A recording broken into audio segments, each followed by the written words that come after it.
Welcome to today's custom-tailored deep dive. We are thrilled to have you joining us.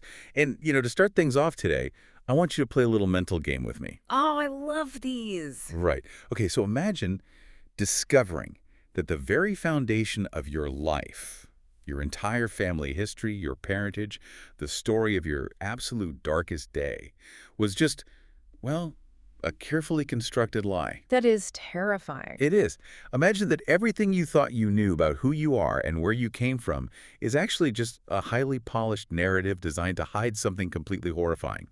That specific nightmare is exactly what we're plunging into today. Yeah, the idea of the stranger in the house is a primal fear. But when that stranger turns out to be your own history, the psychological ground just completely falls out from under you. Absolutely. We often assume that our family lore is this objective record of the past, but the reality is much closer to a game of telephone played over decades. Inconvenient truths get smoothed over, and traumas are buried under these rehearsed anecdotes. Yeah, they become just stories we tell at dinner. Exactly. And when you start pulling at those threads, you rarely find neat answers. You usually just unravel the entire tapestry. And that unraveling is the beating heart of today's focus. We are looking at excerpts from the gripping, diabolically plotted thriller novel called What Happened Next. It's by Edwin Hill, published in 2026 by Thomas and Mercer. The praise for this book has just been off the charts. Oh, incredible. Authors like Liv Constantine and Peter Swanson have highlighted its game-changing twists, the incredibly dark family secrets, and Hill's masterclass use of shifting perspectives to basically subvert everything the reader thinks they know. It's so well-deserved. It really is. So our mission for this deep dive is to unpack the layers of this meticulously crafted mystery. We're going to examine the original crime from 25 years ago, trace the present-day investigation led by a podcaster investigating his own family, and, explore the explosive revelations that follow. Okay, let's unpack this. The landscape of thriller fiction in 2026 has become incredibly demanding. Readers are hyper-aware of tropes now. Authors have to work twice as hard to construct mysteries that feel both inevitable and genuinely shocking at the same time. Which is such a hard balance to strike. It is. But Edwin Hill seems to understand that the most effective way to disorient an audience isn't through convoluted external plots, but by weaponizing the internal dynamics of a family. The critical reception makes perfect sense when you look at how he constructs his characters. Right, they aren't just chess pieces moving toward a twist. Exactly. They are deeply flawed people trapped in a web of their own coping mechanisms. That brings us perfectly to our protagonist, Charlie Kilgore. Charlie is 26 years old. He's working as production assistant at a public radio station in Boston. Which is not exactly a glamorous gig. Not at all. He's been stuck in this entry-level, frankly unglamorous role for years. But he has this highly ambitious producer friend named Julian. And Julian recently had a massive hit with a true crime series. Of course he did. Right. So Julian convinces Charlie that he needs to step into the spotlight. Spurred on by Julian, Charlie decides to return to his hometown of Hero, New Hampshire. He's going to create a true crime podcast about a famous local murder. And here's the kicker for anyone who hasn't read it. Yes, the kicker is that it's the murder that completely destroyed Charlie's own family when he was just a baby. So, why do you think a character like Charlie, who has basically avoided his past for his entire life, suddenly decides to commodify it? Well, look at Charlie's developmental stage. At 26, stuck in a dead-end job, there is this overwhelming pressure to define oneself. Charlie feels totally adrift. He's looking for an anchor. Exactly. Yeah. Public radio is traditionally very measured, very objective. But Julian represents the modern media ecosystem, one that rewards vulnerability, trauma, and, let's be honest, sensationalism. Charlie isn't just trying to solve a crime, he is searching for an identity. He's taken ownership. By turning his family's tragedy into content, he is attempting to gain control over a narrative that has defined his entire life without his consent. He wants to transform himself from a passive victim of a 25-year-old tragedy into the active protagonist of his own story.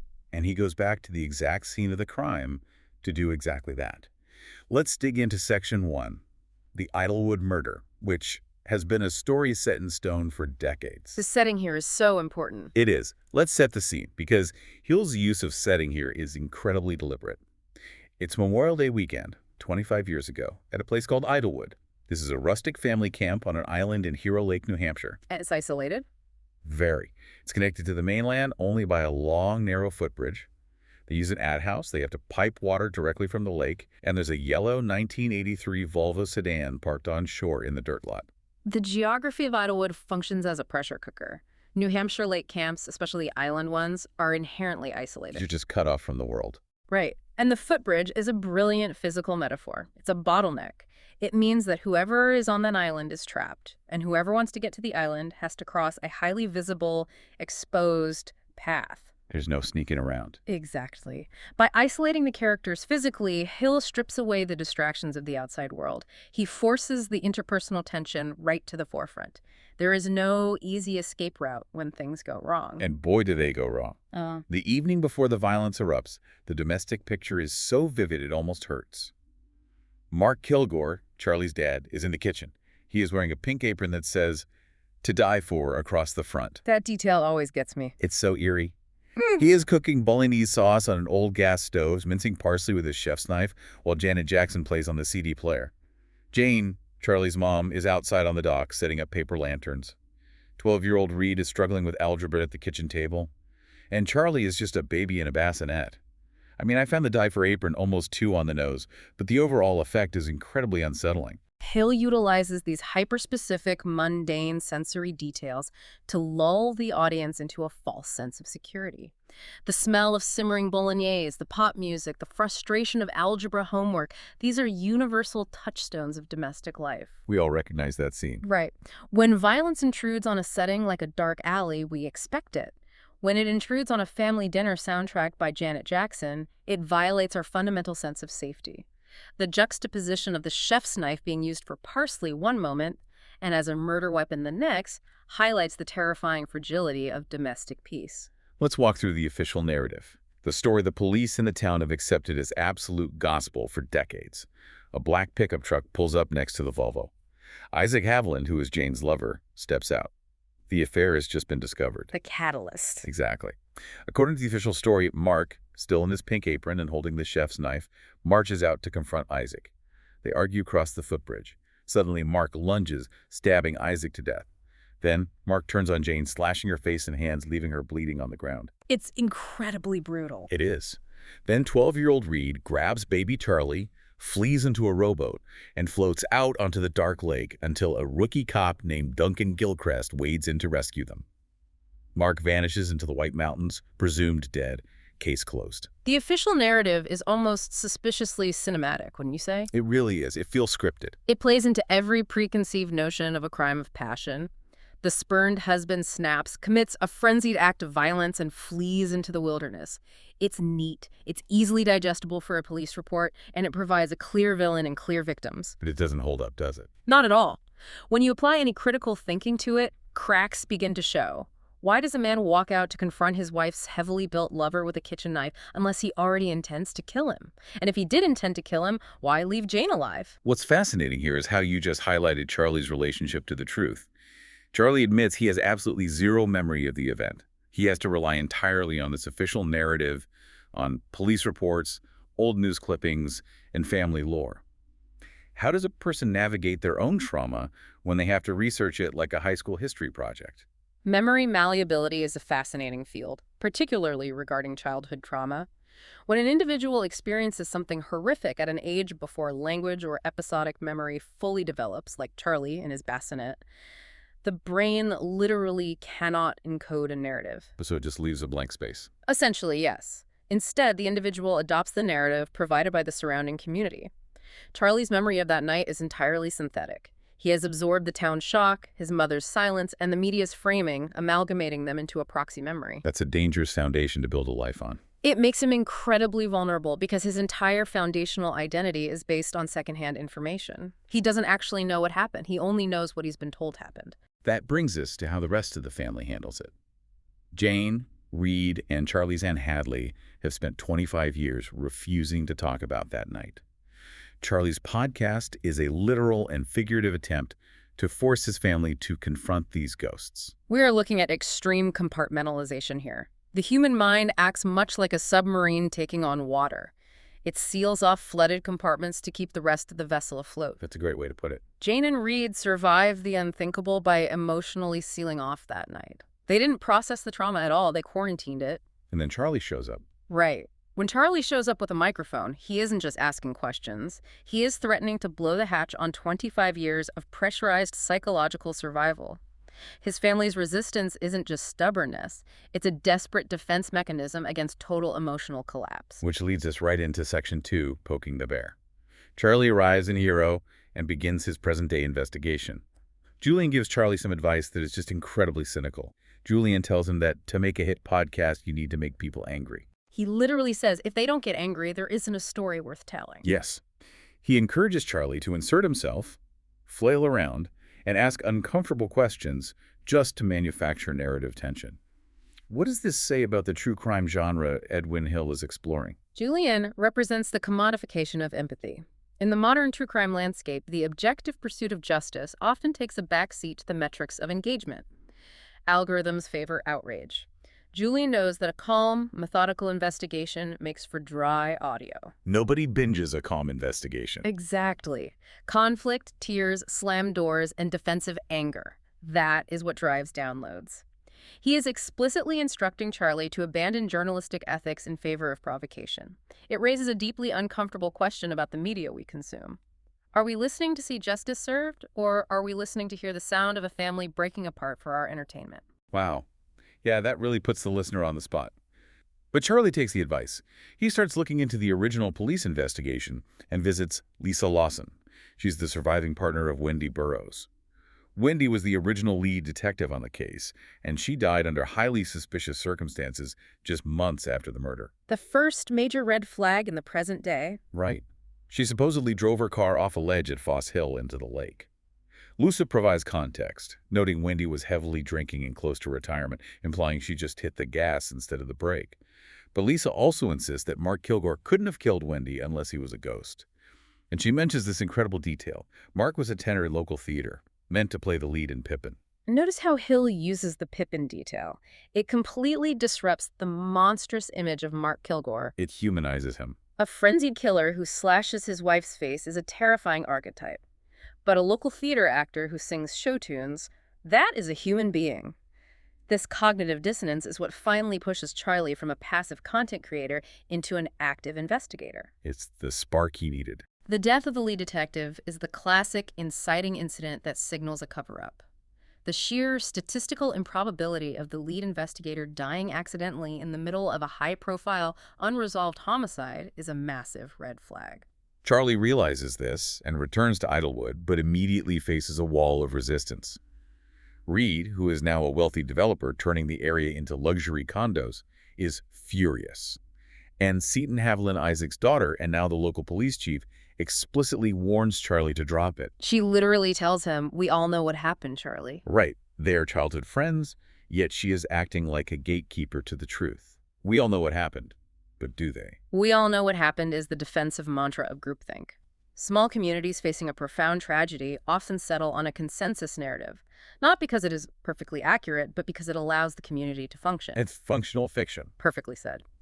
Seton and Reed are both deeply invested in the status quo. Reed's luxury condo development relies on the town moving past its bloody history. No one buys a luxury condo on a murder site unless the story is dead and buried.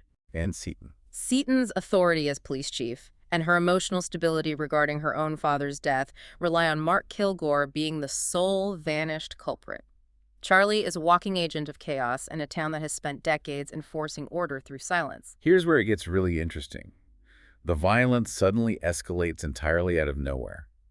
Charlie is hiking near the Brookhaven construction site, smells smoke, and discovers a massive fire.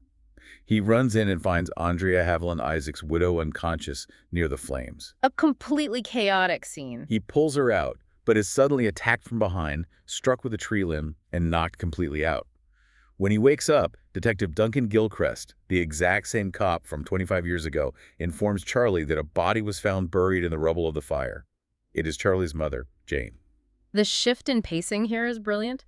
We move from a slow burn investigation characterized by tense conversations to immediate visceral danger. The arson and the attack on Charlie prove Julian's theory correct. Poking the bear actually works. It works too well. Yeah. But the discovery of Jane's body fundamentally alters the stakes of the novel. The danger is no longer historical. It is active and urgent. Jane was the ultimate survivor, the matriarch who held the silence together. and now she's gone. Her murder signifies that whoever is protecting the secrets of Idlewood is willing to eradicate the very people who built the cover-up in the first place. It's devastating for Charlie, and it pushes him into an even stranger reality. Section 3 introduces us to the ghost at the landing. Just before the fire, Charlie's at a local pub called The Landing, owned by Andrea Haviland. A bearded man sits next to him, calls him by name, and says he's worried about an old friend. This scene is so incredibly tense. It is. Charlie realizes it is his father, Mark Kilgore, alive after 25 years. But no one believes him. The police, his friends, they all assume his trauma is causing hallucinations. Hill is playing with the trope of the unreliable narrator here, and he does it so well. From a psychological standpoint, look at what Charlie has just been through. He experienced severe head trauma from the tree limb, his mother has been violently murdered, and he is deeply steeped in the mythology of his father. It's the perfect storm for a breakdown. Exactly. It is entirely plausible to the outside observer, and even to the reader for a moment, that his mind has fractured and projected an image of Mark as a stress response. It isolates Charlie even further. When your own community gaslights your perception of reality, you have to build an entirely new framework for uncovering the truth. And Charlie builds that framework with someone entirely outside the community. He meets Freya Faith. She's an actress famous for playing a TV detective named Gina Shock on a procedural show. She becomes his sounding board, and they literally draw a suspect grid in the dirt with a stick. The introduction of Freya Faith is where Hill's meta-commentary truly shines. He brings in a fictional TV detective to analyze a fictional murder within a thriller novel. It's very meta. Yes, and Freya looks at the 25-year-old murder not through the lens of forensic science, but through the lens of narrative structure and script writing. She inherently understands the mechanics of plot holes. If we connect this to the bigger picture, she literally tears the official story apart. She points out how illogical it is. Why would Mark charge out with a knife? Why wouldn't Isaac just lock his car doors? Why did the story wrap up so neatly with Reed floating in a boat waiting for a handsome cop? Real human behavior is messy, chaotic, and often lacks clear motivation. Television writing, conversely, requires tight cause-and-effect logic. Freya spots the artifice in the official Idlewood narrative because it sounds exactly like a bad first draft of a television script. It's too neat. The neatness of Reed being saved by a rookie cop feels contrived because it is contrived. Freya teaches Charlie and the audience to stop looking at the emotional surface of the crime and start examining the structural mechanics of the cover-up. Let's dive deep into that suspect grid they draw. Suspect 1 is Andrea Haviland. She was left a penniless widow when her husband was murdered over an affair with Jane. Could she have harbored a 25-year grudge? Andrea possesses the most classic Shakespearean motive: revenge fueled by humiliation and financial ruin. However, plotting a murder for 25 years requires a specific kind of psychopathy. And she was found unconscious at the fire. Right. Setting a massive construction site on fire and murdering Jane requires immense physical strength and logistical planning. While her motive is strong, her means and opportunity feel slightly misaligned with the sheer brutality of the current crimes. Then there is Suspect 2, Paul Burke, Mark's old friend, a wealthy lawyer from New York. Charlie discovers Paul secretly loaned Isaac $50,000 right before the murder. Paul operates in the background, which is always a dangerous position in a thriller. The $50,000 completely upends the narrative. If Isaac owed Paul a massive sum of money in the 1990s, which would be a small fortune, the murder suddenly shifts from a crime of romantic passion to a crime of financial desperation or leverage. All the money, right? Always. Lawyers understand how to manipulate systems and obscure paper trails. Paul's presence at Idlewood the day of the murder, combined with this secret financial link, elevates him from a bystander to a primary suspect operating with a hidden agenda. Suspect 3 is Aunt Hadley, the cool aunt who claims she was in Kosovo during the murder. But Freya points out Hadley had a massive crush on Mark back in the day. Could she have helped Mark hide? Proximity and jealousy are powerful motivators. Hadley lived her entire life in Jane's shadow. If she harbored a secret obsession with her sister's husband, the entire dynamic of the family fractures. And the Kosovo alibi. A perfect alibi, like being in a war zone during the original murder, is often a hallmark of a carefully constructed defense. If Hadley was funneling resources to Mark, it means she has been actively deceiving Jane and Charlie for decades, placing her at the very center of the conspiracy. Suspect 4 is probably the most tragic. Reed, Charlie's own brother.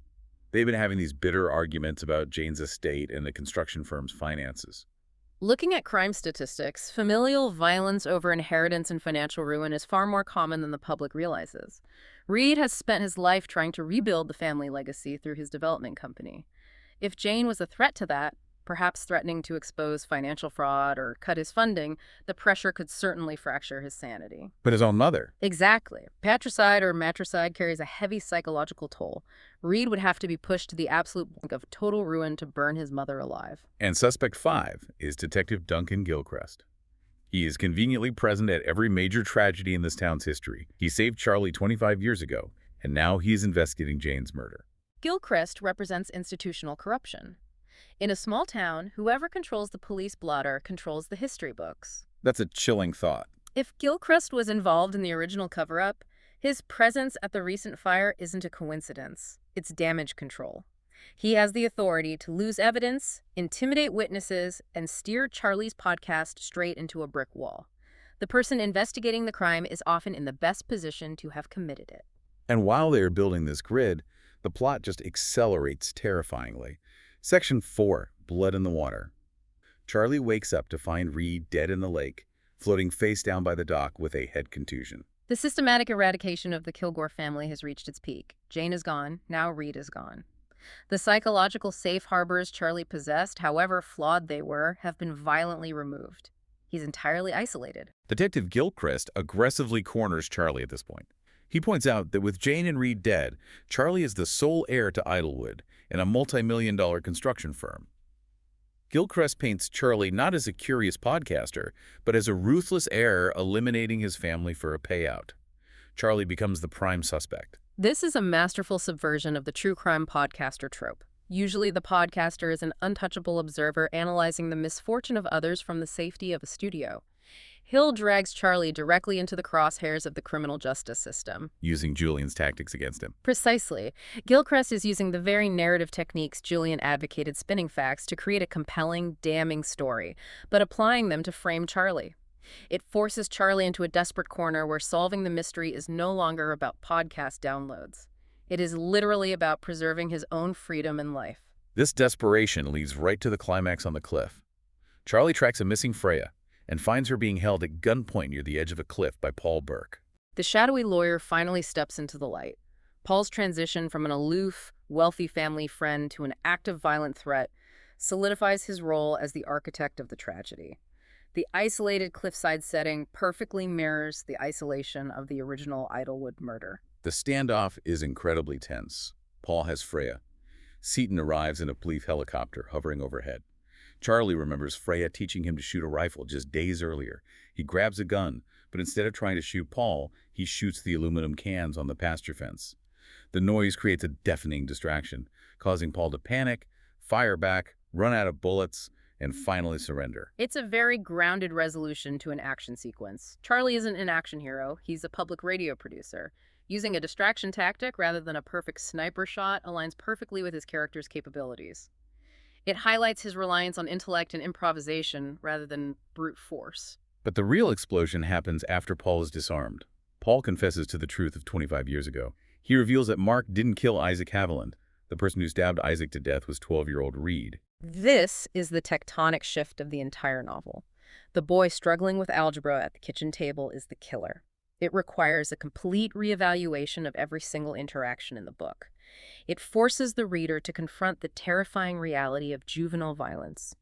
How does a child transition from homework to homicide in the span of an hour? Paul explains it. He was secretly pulling the strings. He manipulated this young, terrified boy into believing that he had to cut out the darkness to save his family from the shame of Jane's affair. Reed stabbed Isaac. Mark, realizing what his son had done, took the knife, took the blame, and fled into the mountains to protect Reed. Look at the sheer psychopathy of Paul Burke here. He weaponizes the concrete binary thinking of a 12-year-old. Preteens struggle with moral nuance. They see the world in absolute good and evil. Paul painted Isaac as a villain destroying the family, effectively turning Reed into a child soldier in a domestic war. And Mark's reaction. Then we have Mark's decision. The instinct to protect one's child overrides every instinct for self-preservation. Mark instantaneously accepts a life of exile and the label of a monster. He sacrifices his entire existence so his son doesn't spend his formative years in a penitentiary. It elevates Mark from a crazed killer to a figure of tragic, almost mythological sacrifice. It also completely explains Jane's behavior. Charlie always felt alienated, thinking his mother just favored Reed. But Jane spent her life protecting Reed's secret. She kept Charlie at arm's length to protect him from his brother's dark reality. The emotional toll of that secret is just staggering. Jane was trapped in a psychological prison. Every time she looked at Reed, she saw the boy who murdered her lover and banished her husband. Yet she had to fiercely protect him to ensure Mark's sacrifice wasn't in vain. So the distance wasn't a lack of love. Not at all. She alienated Charlie as a quarantine measure. She was trying to keep the one innocent member of the family untainted by the blood that stained the rest of them. Paul also admits to murdering Detective Wendy Burroughs because she was getting too close to the truth. And in the present, Paul murdered Jane and Reed because Charlie's podcast threatened to unearth the secret. Reed, crumbling under guilt, was a liability. Paul is driven by an obsessive need for control. His initial manipulation of Reed was about exerting power over the Kilgore family dynamics. Decades later, when Charlie's podcast threatens to expose that power structure, Paul ruthlessly eliminates the compromised assets. He treats human lives as narrative variables that need to be deleted when they threaten his master plot. The bombshells just keep coming in Section 5. What happened next? The reunion. Mark Kilgore is officially alive. He's been living off the grid on a forgotten piece of land. And we learned that Jane had been secretly embezzling money from her own construction firm to fund his survival for 25 years. This completely redefines Jane. She wasn't just a passive victim maintaining silence. She was an active co-conspirator in her husband's survival. The embezzlement reveals a shadow marriage that persisted for decades.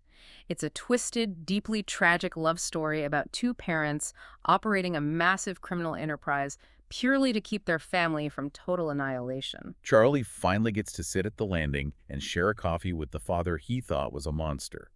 But Hill drops one final puzzle piece. So what does this all mean? Just when the dust seemed to settle, and Hadley, sitting on a pile of mulch, confesses the deepest secret of all. She tells Charlie that Jane wasn't his mother. Hadley is Charlie's biological mother. The revelation of Hadley's maternity is the linchpin that connects the entire tragedy. It reveals that the rot in the family foundation started long before Isaac Haviland arrived. Hadley reveals she and Mark had a drunken encounter. When she got pregnant, Jane took the baby Charlie to raise as her own. This massive betrayal by her husband and sister was the actual catalyst that drove Jane to have a revenge affair with Isaac, setting the entire bloody domino chain into motion. This creates a perfect cycle of cause and effect. Jane's affair with Isaac wasn't a random act of infidelity. It was a direct, retaliatory strike against a profound betrayal by the two people she trusted most. Mark and Hadley's transgression created the fissure. Jane's affair widened it. Paul exploited it. Reed finalized it. It demonstrates how secrets behave like a systemic infection. You think you have contained it, but it inevitably poisons the entire organism. After learning all of this, Julian is ecstatic. He insists this is the greatest true crime story ever. But Charlie makes a profound decision. He decides to kill the podcast. He literally unplugs the microphone. He realizes that some secrets belong to the people who live them. Charlie's decision is a powerful repudiation of the true crime industrial complex. By unplugging the microphone, he acknowledges that the truth has a devastating cost. He finally understands the weight of the compartmentalization his family practiced. It wasn't just for show. Right. By broadcasting the story, he wouldn't be achieving healing. He would be transforming his family's generational agony into a consumable product for strangers. He chooses empathy over ego and privacy over profit. He chooses to keep his story and his newly complicated family for himself. Which brings us to the end of our journey through what happened next.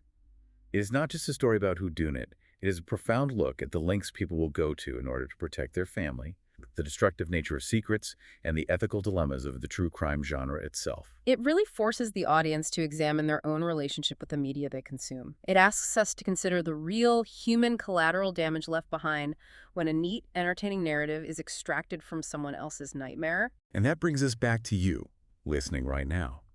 Think about your own family lore. Every family has those stories, polished over decades at Thanksgiving dinners, until they harden into indisputable facts. The uncle who supposedly moved away for work, the grandparents' perfectly romantic meeting. What if you dug underneath? What if the polished narrative is just a cover for something much darker? I will leave you with this lingering question to chew on. If discovering the absolute, unvarnished truth meant entirely destroying the only version of your family you have ever known, would you still hit the record button?